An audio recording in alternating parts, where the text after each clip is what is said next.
ರಾಘವೇಂದ್ರ ರಾಯರು ಪೂಜ್ಯ ತಂದೆಯವರಿಗೆ ಭಾಳಷ್ಟು ಆಪ್ತರು. ವರ್ಷ ಈ ರೀತಿ ಹೋಮ ಹವನಗಳನ್ನು ಮಾಡ್ತಾ ಇರ್ತಾರೆ. ಈ ಸಂದರ್ಭದಲ್ಲಿ ತಂದೆಯವರು ಬರೋಕ್ಕೆ ಸಾಧ್ಯ ಆಗಲಿಲ್ಲ. ನಾನು ಕೂಡ ಇವತ್ತು ಕುಟುಂಬ ಸಮೇತವಾಗಿ ಇವತ್ತು ಬಂದಿದ್ದೇನೆ. ರಾಜ್ಯದಲ್ಲಿ 6 ಕ್ಷೇತ್ರಗಳಿಗೆ ವಿಧಾನ ಪರಿಷತ್ ಚುನಾವಣೆ ನಡೀತಾ ಇದೆ. ವಿಶೇಷವಾಗಿ ಈ ಭಾಗದ ಪದವೀಧರ ಮತ್ತು ಶಿಕ್ಷಕರ ಕ್ಷೇತ್ರ ಬೇರೆ ಬೇರೆ ಕಾರಣಗಳಿಗೆ ಹೆಚ್ಚು ಚರ್ಚೆ ಆಗಿರ್ತಕ್ಕಂಥದ್ದು. ಮತ್ತು ಬಂಡಾಯ ಅಭ್ಯರ್ಥಿಗಳು ಕೂಡ ಈ ಅಖಾಡದಲ್ಲಿ ಇರ್ತಕ್ಕಂಥದ್ದು. ಅಂದರೆ ಒಂದು ನನಗೆ ಸಂತೋಷ ತಂದಿರತಕ್ಕಂಥ ವಿಚಾರ, ಈ ಭಾಗದ ಎಲ್ಲ ನಮ್ಮ ಶಾಸಕರು, ವಿಧಾನ ಪರಿಷತ್ ಸದಸ್ಯರು, ನಮ್ಮ ಪಕ್ಷದ ಮುಖಂಡರು, ಕಾರ್ಯಕರ್ತರು ಎಲ್ಲರೂ ಕೂಡ ಯಾವುದೇ ಗೊಂದಲ ಇಲ್ಲದೆ, ವ್ಯತ್ಯಾಸ ಇಲ್ಲದೆ ಒಗ್ಗಟ್ಟಾಗಿ ಡಾಕ್ಟರ್ ಧನಂಜಯ ಸರ್ಜಿಯವರ ಪರವಾಗಿ, ಅದೇ ರೀತಿ ಭೋಜೇಗೌಡರ ಪರವಾಗಿ ಶ್ರಮನ ಹಾಕ್ತಾ ಇದ್ದಾರೆ. ಅದರ ಪರಿಣಾಮ ನಮ್ಮ ಇಬ್ಬರು ಅಭ್ಯರ್ಥಿಗಳು, BJP ಅಭ್ಯರ್ಥಿ ಆಗಿರ್ತಕ್ಕಂಥ ಡಾಕ್ಟರ್ ಧನಂಜಯ ಸರ್ಜಿಯವರು ಪದವೀಧರ ಕ್ಷೇತ್ರದಿಂದ, ಅದೇ ರೀತಿ ಭೋಜೇಗೌಡರು ಶಿಕ್ಷಕರ ಕ್ಷೇತ್ರದಿಂದ, ನನಗನ್ಸೋ ಮಟ್ಟಿಗೆ ಮೊದಲ ಪ್ರಾಶಸ್ತ್ಯದ ಮತಗಳನ್ನು ಪಡೆದುಕೊಂಡು, ಅತಿ ಹೆಚ್ಚು ಮತಗಳನ್ನು ಪಡೆದುಕೊಂಡು ವಿಜಯಶಾಲಿ ಆಗ್ತಾರೆ ಅನ್ನೋ ಸಂಪೂರ್ಣ ವಿಶ್ವಾಸ ನನಗಿದೆ. ಈ ಸಂದರ್ಭದಲ್ಲಿ ಒಂದು ವಿಚಾರವನ್ನು ನಾನು ಪ್ರಸ್ತಾಪ ಮಾಡೋದಕ್ಕೆ ಇಚ್ಛಪಡ್ತೇನೆ. ಇವತ್ತೇನು ಮಾನ್ಯ ಈಶ್ವರಪ್ಪನವರು ನಮ್ಮ ಅಭ್ಯರ್ಥಿಗಳು ಡಾಕ್ಟರ್ ಧನಂಜಯ ಸರ್ಜಿ ಬಗ್ಗೆ ಅನೇಕ ವಿಚಾರಗಳನ್ನು ಮಾಧ್ಯಮಗಳಲ್ಲಿ ಮಾತನಾಡಿದ್ದಾರೆ, ಪ್ರಶ್ನೆ ಎತ್ತಕ್ಕಂಥ ಕೆಲಸ ಮಾಡಿದ್ದಾರೆ. ತಮಗೆ ಗೊತ್ತಿರಲಿ, ಇವತ್ತು ದೇವಸ್ಥಾನದಲ್ಲಿ ನಿಂತ್ಕೊಂಡು ನಾನು ಮಾತನಾಡ್ತಾ ಇದ್ದೇನೆ. ಯಾರನ್ನು ಅಭ್ಯರ್ಥಿ ಮಾಡಬೇಕು ಪದವೀಧರ ಕ್ಷೇತ್ರದಿಂದ ಈ ಭಾಗದಲ್ಲಿ ಅಂತೇಳಿ ಚರ್ಚೆ ಆದಾಗ ಸ್ವತಃ ಈಶ್ವರಪ್ಪನವರು ಸಹ ಇಲ್ಲ, ಡಾಕ್ಟರ್ ಧನಂಜಯ ಸರ್ಜಿಯವರು ಸಜ್ಜನರಿದ್ದಾರೆ, ಅವ್ರಿಗೊಂದು ಅವಕಾಶನೂ ಕೊಡಬೇಕು, ಅವರಿಗೆ ವಿಧಾನ ಪರಿಷತ್ ಚುನಾವಣೆಯಲ್ಲಿ ಅವಕಾಶ ಕೊಡಬೇಕು ಅಂತೇಳಿ ಸ್ವತಃ ಈಶ್ವರಪ್ಪನವರು ಸಹ ಡಾಕ್ಟರ್ ಧನಂಜಯ ಸರ್ಜಿಯವರ ಹೆಸರನ್ನು ಪ್ರಸ್ತಾಪ ಮಾಡಿದರು. ಬಹುಶಃ ಎಲ್ಲ ಅವ್ರು ಮರ್ತಿದ್ದಾರೆ ಅಂತ ಕಾಣ್ತದೆ. ಅದಿರಲಿ. ಆದರೆ ಒಂದು ನಮಗೆ ಸಂತೋಷ, ನಾನು ಆಗಲೇ ಹೇಳಿದಾಗ ನಮ್ಮೆಲ್ಲ ಕಾರ್ಯಕರ್ತರು, ಮುಖಂಡರು ಇವತ್ತು ಒಟ್ಟಾಗಿ ಇವತ್ತು ಶ್ರಮವನ್ನು ಹಾಕ್ತಾ ಇದ್ದಾರೆ. ಅಭೂತಪೂರ್ವವಾಗಿರ್ತಕ್ಕಂಥ ಒಂದು ಗೆಲುವು ನಮ್ಗೆ ಆಗ್ತದೆ. ರಾಜ್ಯದ ಲೋಕಸಭಾ ಚುನಾವಣೆ ರಿಸಲ್ಟ್ ಇನ್ನೇನು ಕೆಲವು ದಿವಸ, ಎಷ್ಟು ಸರ್ ಕೊನೆಯ ಫೈನಲ್ ಫಿಗರ್ ಏನಾದರೂ ಹೇಳ್ತೀರಾ? ನೋಡಿ, ನಮ್ಮ ಮಾತುಗಳನ್ನು ಕೇಳಿದ್ರೆ ತಮಗೆ ಉತ್ಪ್ರೇಕ್ಷೆ ಅಂತ ಅನ್ನಿಸ್ಬೋದು.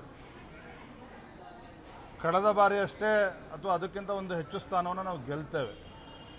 ಕಳೆದ ಲೋಕಸಭಾ ಚುನಾವಣೆಯಲ್ಲಿ ಎಷ್ಟು ಸ್ಥಾನಗಳನ್ನು ಭಾರತೀಯ ಜನತಾ ಪಾರ್ಟಿ ಗೆದ್ದಿತ್ತೋ, BJP JDS ಅದಕ್ಕಿಂತ ಹೆಚ್ಚು ಸ್ಥಾನಗಳನ್ನು ನಾವು ಗೆಲ್ತೇವೆ. ಕಾಂಗ್ರೆಸ್ ಪಕ್ಷದವರು ಮಾನ್ಯ ಮುಖ್ಯಮಂತ್ರಿಗಳಾದ ಭ್ರಮಣೆಯಲ್ಲಿದ್ದಾರೆ. ರಾಜ್ಯದ ಪ್ರಜ್ಞಾವಂತ ಮತದಾರರು ನರೇಂದ್ರ ಮೋದಿಜಿಯವರನ್ನು ಕೈಯನ್ನು ಹಿಡಿದಿದ್ದಾರೆ. ಮತ್ತೊಮ್ಮೆ ಅವರು ಪ್ರಧಾನಮಂತ್ರಿ ಆಗಬೇಕು ಅನ್ನುವ ಹಂಬಲ ಇವತ್ತು ಮತದಾರರಲ್ಲೇನಿತ್ತು, ಅದು ಭಾರತೀಯ ಜನತಾ ಪಾರ್ಟಿ ಮತ್ತು JDS ಪಕ್ಷಕ್ಕೆ ಮತವನ್ನು ಕೊಡೋದ್ರ ಮುಖೇನ ವ್ಯಕ್ತಪಡಿಸಿದ್ದಾರೆ ಅನ್ನುವ ಸಂಪೂರ್ಣ ವಿಶ್ವಾಸ ನನಗಿದೆ. ಕಳೆದ ಲೋಕಸಭಾ ಚುನಾವಣೆಗಂತೂ ಹೆಚ್ಚು ಸ್ಥಾನಗಳನ್ನು ನಾವು ಪಡಿತೇವೆ. ಸಿದ್ದರಾಮಯ್ಯ ಹೇಳೋ 2022 ಯಾವುದು, ದಕ್ಷಿಣ ಭಾರತದ ಕರ್ನಾಟಕ? ನಾನು ಭವಿಷ್ಯ ನುಡಿತೇನೆ ಅನ್ನೋದಕ್ಕಿಂತ ಹೆಚ್ಚಾಗಿ ಅವರಿಗೆ ನಿರಾಸೆ ಕಾದಿದೆ, ಅಷ್ಟಂತೂ ಸತ್ಯ. ಏನು ಕಾಂಗ್ರೆಸ್ ಪಕ್ಷದ ಮುಖಂಡರು ಇವತ್ತು ಭಾಳ ವಿಶ್ವಾಸದಲ್ಲಿದ್ದಾರೆ, ಅವರಿಗೆ ದೊಡ್ಡ ನಿರಾಸೆ ಕಾದಿದೆ. 4ನೇ ತಾರೀಕು, ಜೂನ್ 4ನೇ ತಾರೀಕು ಮತ ಎಣಿಕೆ ಆದಾಗ ಲೋಕಸಭಾ ಚುನಾವಣೆ ಇರ್ಬೋದು, ವಿಧಾನಸಭಾ ಚುನಾವಣೆ ಇರ್ಬೋದು, ನಮ್ಮ ಗೆಲುವನ್ನು ತಡಿತಕ್ಕಂಥ ಶಕ್ತಿ ಕಾಂಗ್ರೆಸ್ ಪಕ್ಷಕ್ಕಿಲ್ಲ. ನಿಸ್ಸಂಶಯವಾಗಿ ಭಾರತೀಯ ಜನತಾ ಪಾರ್ಟಿ ಮತ್ತು JDS ಪಕ್ಷ ಅತಿ ಹೆಚ್ಚು ಸ್ಥಾನಗಳನ್ನು ಗೆಲ್ತೇವೆ, ಒಂದು ಹೊಸ ದಾಖಲೆಯನ್ನು ಸೃಷ್ಟಿ ಮಾಡ್ತೇವೆ. ಕಾಂಗ್ರೆಸ್ ಪಕ್ಷಕ್ಕೆ ನಿರಾಸೆ ಆಗ್ತದೆ. ಅವರೇನೋ ನಂಬ್ಕೊಂಡಿರ್ತಕ್ಕಂಥ ಗ್ಯಾರಂಟಿ ಅವರ ಕೈ ಹಿಡಿತದೆ ಅಂಥೇಳಿ ಭಾವನೆ ಇತ್ತು ಅವರಲ್ಲಿ. ಆದರೆ ಅವೆಲ್ಲವೂ ಕೂಡ ಸಂಪೂರ್ಣ ವಿಫಲ ಆಗಿದೆ. ಮತದಾರರು ಇವತ್ತು ದೇಶದ ಅಭಿವೃದ್ಧಿಯನ್ನು ಮೆಚ್ಚಿ, ನರೇಂದ್ರ ಮೋದಿಜಿಯವರ ನಾಯಕತ್ವವನ್ನು ಮೆಚ್ಚಿ ಮತ್ತೊಮ್ಮೆ ಭಾರತೀಯ ಜನತಾ ಪಾರ್ಟಿಗೆ ಆಶೀರ್ವಾದ ಮಾಡಿದ್ದಾರೆ. ಪ್ರಜ್ವಲ್ ಬಂದಿದ್ದಾನೆ, ತನಿಖೆ ಸರಿಯಾಗಿ ಆಗುತ್ತೆ ಅಂತ ಅನಿಸ್ತದೆ ಸರ್. ಅದು ಬಿಟ್ಟು ಪರಿಷತ್ ಚುನಾವಣೆ ಸರ್, ಸುಮಲತಾ ಅವರ ಹೆಸರು ಏನಾದ್ರು ಅಂತಿಮಗೊಂಡಿದೆ? ಇವತ್ತು ಮಾಧ್ಯಮಗಳಲ್ಲಿ ಬರ್ತಾ ಇತ್ತು ರವಿಕುಮಾರ್ ಸುಮಲತಾ ಅವರ ಹೆಸರು. ನನಗೂ ಕೂಡ ಮಾಧ್ಯಮದ ಮುಖೇನೇ ನನಗೂ ಕೂಡ ನನ್ನ ಗಮನಕ್ಕೆ ಬಂದಿರತಕ್ಕಂಥದ್ದು. ಬಹುತೇಕ ಇವತ್ತು ಅಂತಿಮ ಹೆಸರುಗಳು ತೀರ್ಮಾನ ಆಗ್ತದೆ, ಇವತ್ತು ಘೋಷಣೆ ಆಗ್ಬೋದು ಅನ್ನೋ ನಿರೀಕ್ಷೆಯಲ್ಲಿ ನಾವು ಕೂಡ ಇದ್ದೇವೆ. ನನ್ನನ್ನು ಕೂಡ ನಾನು ರಾಷ್ಟ್ರೀಯ ಅಧ್ಯಕ್ಷರ ಜೊತೆ ಚರ್ಚೆ ಮಾಡಿದ್ದೇನೆ, ಸಮಾಲೋಚನೆ ಮಾಡಿದ್ದೇನೆ. ಅನೇಕ ಹೆಸರುಗಳ ಬಗ್ಗೆ ಪ್ರಸ್ತಾಪ ಆಗಿದೆ. ಅಂತಿಮವಾಗಿ ಇವತ್ತು ನಿರ್ಧಾರವನ್ನು ಘೋಷಣೆ ಮಾಡ್ತಾರೆ.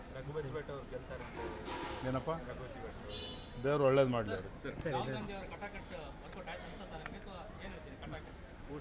ಪೋಸ್ಟ್ ಆಫೀಸಲ್ಲೆಲ್ಲ ಭಾಳ ರಶ್ ಕ್ಯೂ.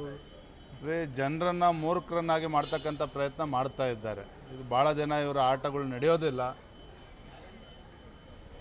ರಾಹುಲ್ ಗಾಂಧಿ ಏನೋ, ಅವರ ವ್ಯಕ್ತಿತ್ವ ಏನೋ, ಅವರ ನಾಯಕತ್ವ ಏನೋ, ಎಷ್ಟರ ಮಟ್ಟಿಗೆ ಎಲ್ಲವೂ ಕೂಡ ದೇಶದ ಜನನೂ ಕೂಡ ನೋಡಿದ್ದಾರೆ, ರಾಜ್ಯದ ಜನನೂ ಕೂಡ ನೋಡಿದ್ದಾರೆ. ಇವ್ರದ್ದು ಯಾವುದೇ ಬೂಟಾಟಕ್ಕೆ ಜನರ ಮನಸ್ಸನ್ನು ಗೆಲ್ಲೋದಕ್ಕೆ ಸಾಧ್ಯ ಇಲ್ಲ. ಧನ್ಯವಾದ. ಕುಮಾರ್ ಅವರು